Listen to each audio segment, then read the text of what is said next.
فعلیہ اجر مثل البغل۔ اور جب دو شریک ہوئے اور ان میں سے ایک کا کھچر ہے اور دوسرے کا چرس ہے، مشک ہے، یعنی جس کے ذریعے سے پانی وغیرہ پلایا جاتا ہے، یستقی علیہ الماء، جس سے وہ پانی پلائے، والکسب بینہما، اور کمائی ان دونوں کے درمیان ہو، تو یہ شرکت صحیح نہیں ہے، اور کمائی پوری کی پوری اس کی ہوگی جو پانی کھینچے، اور اس پر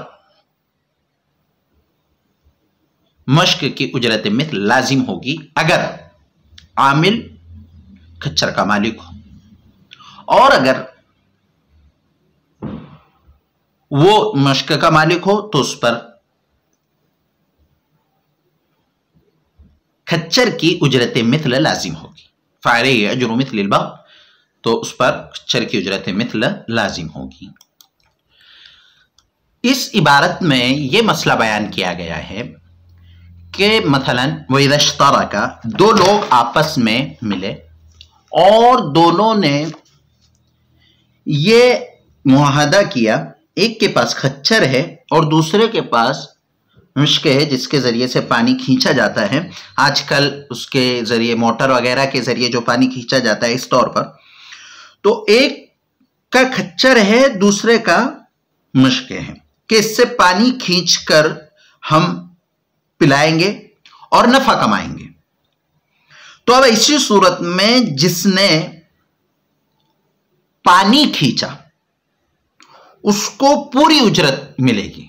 یعنی پانی کھینچنے کی وجہ سے پوری کی پوری اجرت اسی کی ہوگی، اس لیے کہ اس نے کام کیا ہے، اور دوسرا جو شخص ہے جو اس کے ساتھ ہے اس کو اس کی چیز کی اجرت مل جائے گی۔ مثلا یہ دو لوگ ہیں، دونوں میں سے ایک نے پانی کھینچا، تو اب پانی کھینچنے کی وجہ سے یا تو کھچر والے نے پانی پلایا ہوگا، یہ مشک والے نے، مشکیزہ والے نے، مشک والے نے، تو اگر کھچر والے نے پانی پلایا تو نفع کھچر والے کو ملے گا، اور اگر مشک والے نے کام کیا ہے تو نفع اس کو ملے گا اور کھچر والے کو کھچر کی اجرت ملے گی۔ تو ایک شخص دونوں میں سے، ایک تو صاحب الراویہ ہے اور ایک صاحب البغل ہے، صاحب البغل نے اگر کام کیا ہے تو پوری اجرت اسی کی ہوگی، اور صاحب الراویہ کو اس کی اجرت مثل مل جائے گی، اور اگر صاحب الراویہ یعنی جس کا مشق ہے اس نے کام کیا ہے تو پھر ایسی صورت میں پوری کی پوری اجرت اس سے ملے گی اور کھچر کی اجرت مثل لازم ہوگی۔ اصل میں یہ قاعدہ اس سے پہلے ہم نے جس قاعدے کو پڑھا اسی پر متفرع ہے۔ قاعدہ اور اصول یہ ہے کہ ہم نے یہ پڑھا کہ مباح چیزوں میں شرکت درست نہیں ہے۔ اب جب مباح چیزوں میں شرکت درست نہیں ہے تو پانی بھی مباح ہے اور پانی کھینچ کر یہ شرکت کرنا چاہ رہے ہیں،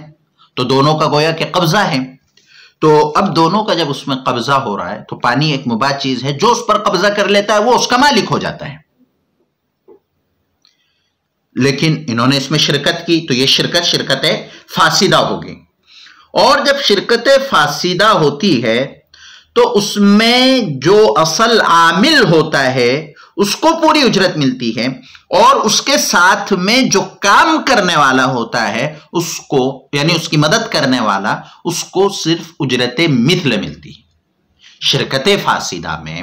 جو عامل ہوتا ہے پوری اجرت اسی کو ملتی ہے، اور جس کا سامان ہو اس کو اجرت مثل مل جائے گی، یعنی اس کی چیز کی اس کو اجرت دی جائے گی اور شرکت درست نہیں ہوگی۔ لیکن یہ اس وقت ہے جبکہ پانی مباح ہو، لیکن اگر دونوں کو پانی خرید کر فروخت کرنے کی ضرورت پیش آئے تو ایسی صورت میں ان کی شرکت درست ہوگی، جیسے کہ آج کل بعض مواقع پر پانی کو خریدا جاتا ہے اور پانی کی خرید و فروخت ہوتی ہے، تو اسی صورت میں پھر شرکت درست ہوگی۔ لیکن اگر پانی خریدا نہیں جا رہا ہے بلکہ پانی مباح ہے، کنویں میں، تالاب سے، سمندر سے پانی لایا جا رہا ہو تو یہ مفت ہوتا ہے، اس میں شرکت درست نہیں ہوگی۔ وَكُلُّ شِرْكَةٍ فَاسِدَةٍ فَالرِّبْحُ فِيهَا عَلَى قَدْرِ رَأْسِ الْمَالِ وَيَبْطُلُ شَرْطُ التَّفَاضُلِ۔ اور ہر شرکت فاسدہ میں اس میں نفع راس المال کے بقدر ہوتا ہے اور کمی زیادتی کی شرط باطل ہو جاتی ہے۔ یعنی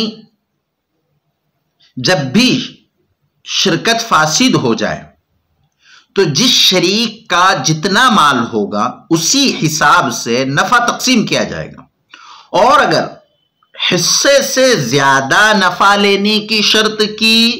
تو وہ شرط باطل ہو جائے گی۔ مثلا ایک شرکت ہے، وہ شرکت فاسد ہو گئی تو اب جس کا جتنا مال تھا مال کے بقدر اس کو اس کا نفع دے دیا جائے گا،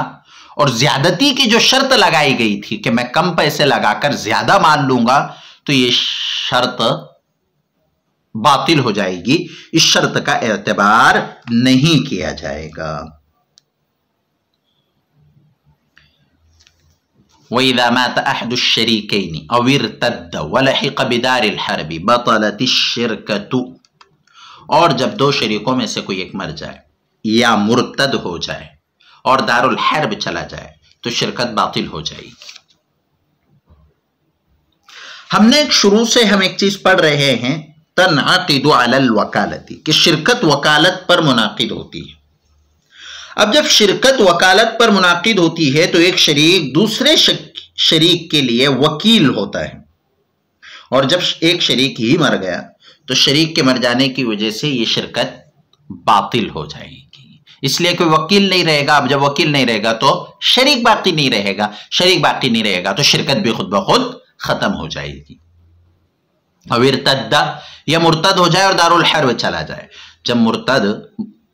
مرتد ہو کر دار الحرب چلا جاتا ہے تو گویا وہ موت کے حکم میں ہوتا ہے، جیسے مرنے والا واپس لوٹ کر نہیں آتا، ایسی مرتد بھی اسی کے حکم میں ہے کہ وہ واپس لوٹ کر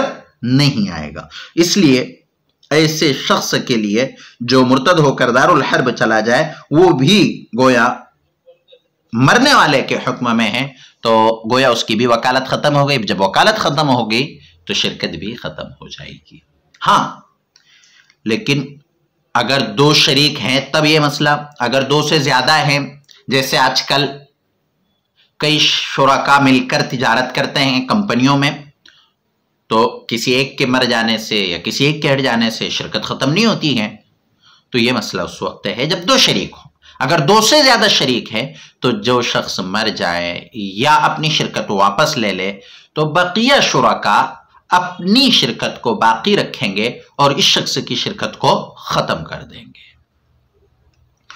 وَلَيْسَ لِوَاحِدٍ مِّنَ الشَّرِيكَيْنِ أَن يُؤَدِّيَ زَكَاةَ مَالِ الْآخِرِ إِلَّا بِإِذْنِهِ، اور دونوں شریکوں میں سے کسی کے لیے جائز نہیں ہے کہ وہ دوسرے کے مال کی زکوٰۃ ادا کرے مگر اس کی اجازت سے۔ اب یہ مسئلہ ایسا ہے کہ اگر کوئی شخص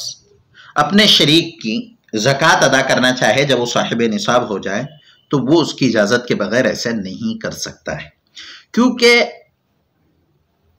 ایک شریک کو دوسرے شریک کے لیے صرف وہ تصرف کرنے کی اجازت ہوتی ہے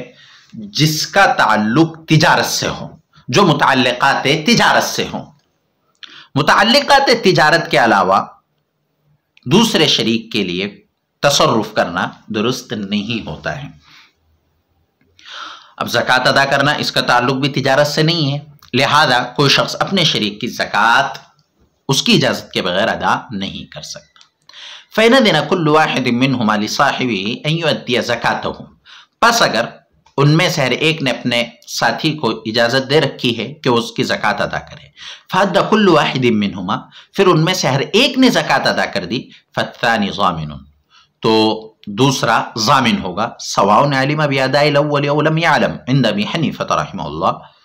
خواہ پہلے شخص کو خواہ پہلے ادائیگی کا علم ہوا ہو یا علم نہ ہوا ہو، امام ابو حنیفہ رحمۃ اللہ علیہ کے نزدیک وقال رحمہم اللہ، اور حضرات صاحبین رحمہم اللہ فرماتے ہیں ان لم یعمل لم یضمن، اگر علم نہیں ہوگا تو وہ ضامن نہیں ہوگا۔ اب یہ مسئلہ ایسا ہے کہ اگر دونوں ساتھیوں نے ایک دوسرے کو اجازت دے رکھی ہے کہ وہ اس کی زکوٰۃ ادا کر دے، لیکن ہوا یوں کہ دونوں نے زکوٰۃ ادا کر دی، زید نے بکر کی اور بکر نے زید کی زکوٰۃ ادا کر دی، فادى كل واحد منهم، ان میں سے ہر ایک نے ادا کر دی، تو فالثانی ضامن، تو اب جو بعد میں ادا کر رہا ہے وہ ضامن ہوگا، خواہ پہلے ادائیگی کا علم ہوا ہو یا علم نہ ہوا ہو، امام ابو حنیفہ رحمۃ اللہ علیہ کے نزدیک، کیونکہ دونوں نے اپنی اپنی زکوٰۃ ادا کر دی اور شریک کی بھی ادا کر دی، تو اب 2 مرتبہ زکوٰۃ ادا ہو رہی ہے، اور جب 1 مرتبہ زکوٰۃ ادا ہو جاتی ہے تو 1 مرتبہ زکوٰۃ ادا کرنے کے بعد اس پر جو فریضہ ہوتا ہے زکوٰۃ کا وہ ساقط ہو گیا۔ اب جب فریضہ ساقط ہو گیا تو دوسری مرتبہ ادا کرنے کی وجہ سے وہ تو گویا نفلی صدقہ ہو گیا، یعنی زید نے اپنی تو زکوٰۃ ادا کی تھی، بکر کی بھی ادا کر دی، بکر نے اپنی زکوٰۃ ادا کی اور زید کی بھی ادا کر دی، تو گویا دونوں نے اپنی اپنی زکوٰۃ ادا کر دی اور دوسرے ساتھی کی بھی۔ تو اب اسی صورت میں تو جس شریک نے بعد میں اپنی شریک کی زکوٰۃ ادا کی تو وہ زکوٰۃ تو نفلی صدقہ ہو گیا۔ اب جب نفلی صدقہ ہو گیا تو ایسی صورت میں چونکہ شریک نے اپنے شریک کو زکوٰۃ ادا کرنے کے لیے اجازت دی تھی، نفلی صدقے کی اجازت نہیں دی تھی، تو اب اسی صورت میں امام ابو حنیفہ رحمۃ اللہ علیہ فرماتے ہیں کہ جو بعد میں ادا کر رہا ہے وہ ضامن ہوگا، کیونکہ پہلے شریک نے جب زکوٰۃ ادا کی تو دوسرا شریک زکوٰۃ ادا کرنے کی وکالت سے معزول ہو گیا، اب اس پر وہ ذمہ داری باقی نہیں رہی، اس کو معزول کر دیا گیا، اس لیے کہ خود صاحب حق نے اپنا حق ادا کر دیا، تو اب معزول ہونے کی وجہ سے اس پر ضمان لازم آئے گا، فالثانی ضامن۔ لیکن صاحبین فرماتے ہیں کہ اگر بعد والے کو، یعنی جو بعد میں ادا کر رہا ہے اس کو اس کی خبر نہ ہو تب ضامن نہیں ہوگا، ہاں خبر تھی پھر بھی ادا کر دیا تو ضامن ہوگا، کیونکہ بعد میں ادا کرنے والے شریک کو زکوٰۃ ادا کرنے کی اجازت تھی، جس کا مطلب یہ ہے کہ گویا وہ زکوٰۃ ادا کر سکتا ہے اور کسی بھی مستحق کو کے لیے تملیک کا اختیار ہے، یعنی مالک بنانے کا اختیار ہے۔ اب چاہے وہ مالک بنانا زکوٰۃ کے ذریعے ہو یا نفلی صدقے کے ذریعے ہو، اس لیے انہیں اس کی اجازت کے مطابق اس نے کام کیا، لہذا اس پر ضمان نہیں آنا چاہیے۔ اب اگر علم ہوتا پھر بھی ادا کرتا تو تب تو ضامن ہوتا، لیکن علم ہی نہیں ہے، اس لیے علم کے بغیر اس کے زکوٰۃ ادا کرنے کی وجہ سے وہ گویا وکالت سے معزول نہیں ہوا۔ اب جب معزول نہیں ہوا تو اس پر ضمان لازم نہیں آنا چاہیے، لیکن حضرت امام ابو حنیفہ رحمۃ اللہ علیہ فرماتے ہیں جب اس نے خود زکوٰۃ ادا کر دیا تو وہ وکالت سے معزول ہو گیا، جب موکل نے خود وہ عمل کر دیا تو وہ وکالت سے معزول ہو گیا، اب جب وکالت سے معزول ہو گیا تو اس پر ضمان لازم آنا چاہیے، اور امام ابو حنیفہ رحمۃ اللہ علیہ کی دلیل ہی راجح ہے۔ اکتفی هذا الكلام، والسلام علیکم ورحمۃ اللہ وبرکاتہ۔